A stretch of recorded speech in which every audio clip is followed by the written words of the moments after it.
নৱম সংখ্যক কয়াকুছি গ্ৰন্থ আৰু বাণিজ্য মেলাৰ লাই খুঁটা স্থাপন উপস্থিত বৰপেটা জিলা আয়ুক্ত।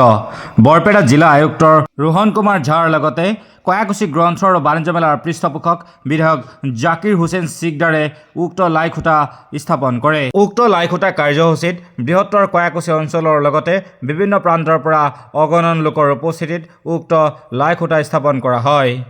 ভাল লাগিছে মানে ইমান ভালকে ডাঙৰকে আয়োজন হ'ব আৰু 16 পৰা 22 আপোনাৰ মাধ্যমত মই বৰপেটাবাসীক এটা ৰিকুৱেষ্ট দিম যে ইয়াত আহি কম্পিটিশ্যন হয় বা ফেয়াৰ হয় বা য'ত তেখেত মানে বিচাৰে তেখেত আহি সেইটো যে আপোনাৰ বাণিজ্য আৰু গ্ৰন্থমেলা আছে সেইটো ছাকচেছফুল কৰিব। স্যাৰ আপুনি জানি সুখী হ'ব যে এনেকুৱা ভিতৰুৱা জেগাত 40 লাখ 50 লাখ টকাৰ গ্ৰন্থ ইয়াতে ব্যৱসায় হয়। চৰকাৰৰ ফালৰ পৰা যদি কোনোবা ইয়াতে ব্যৱস্থা আপোনালোকে লয় ভাল হ'ব নিশ্চয়। হ'ব, মই নিশ্চয় সেইটো মই চেষ্টা কৰিম। Thank U. শংকৰাজান সমন্বয় ক্ষেত্ৰত 16 ডিচেম্বৰৰ পৰা 22 ডিচেম্বৰলৈ নৱম কয়াকুছি গ্ৰন্থ আৰু বাণিজ্য মেলা অনুষ্ঠিত হ'ব। আজি আমি লাইখুঁটা স্থাপন কৰিলোঁ। বৰপেটা জিলাৰ আয়ুক্ত ডাঙৰীয়াই লাইখুঁটা স্থাপন কৰিলে। এই অঞ্চলৰ সন্মানীয় শিক্ষাবিদ, এই অঞ্চলৰ বুদ্ধিজীৱী, এই অঞ্চলৰ সচেতন ৰাইজ, শিক্ষাপ্ৰেমী ৰাইজ, সাংস্কৃতিকৰ লগত জড়িত সন্মানীয় ৰাইজ, ক্ৰীড়াৰ লগত জড়িত যুৱক যুৱতী, ছাত্ৰ ছাত্ৰী সকলোৰ উপস্থিতিত আমি আপোনালোকৰ জৰিয়তে সকলো ৰাইজকে অহা 16ৰ পৰা 22 ডিচেম্বৰলৈ কয়াকুছি গ্ৰন্থ আৰু বাণিজ্য মেলাৰ সকলো কাৰ্যসূচীত আমন্ত্ৰণ জনালোঁ।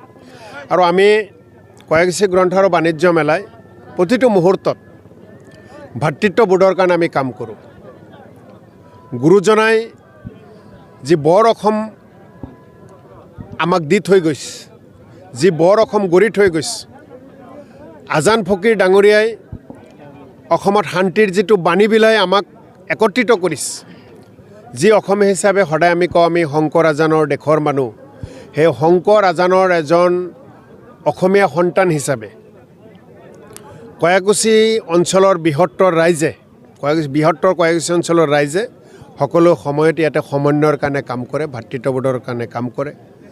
আমি আমাৰ প্ৰতিটো অনুষ্ঠানৰ মাজত আপোনালোকে দেখিব, প্ৰতিটো কাৰ্যসূচীৰ প্ৰতিটো পৃষ্ঠাই পৃষ্ঠাই আপোনালোকে দেখিব যে প্ৰতিভাক কেনেকৈ বিকাশ কৰিব লাগে, লুকাই থকা প্ৰতিভাক যাতে কোনো বাধা দিব নোৱাৰে।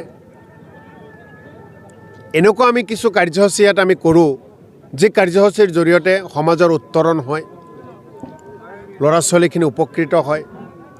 আৰু আহি থকা সময়খিনিত এখন আদৰ্শ সমাজ গঢ়াৰ ক্ষেত্ৰত যিসমূহ উপাদানৰ দৰকাৰ, সেই প্ৰতিটো উপাদান ইয়াতে আমি কৰাৰ কাৰণে চেষ্টা কৰোঁ। প্ৰতি বছৰ আমি দেখিছোঁ যে 16 ডিচেম্বৰ প্ৰথম দিনা বিশিষ্ট লেখক কবি সাহিত্যিকৰ দ্বাৰা শুভাৰম্ভ কৰা হয়।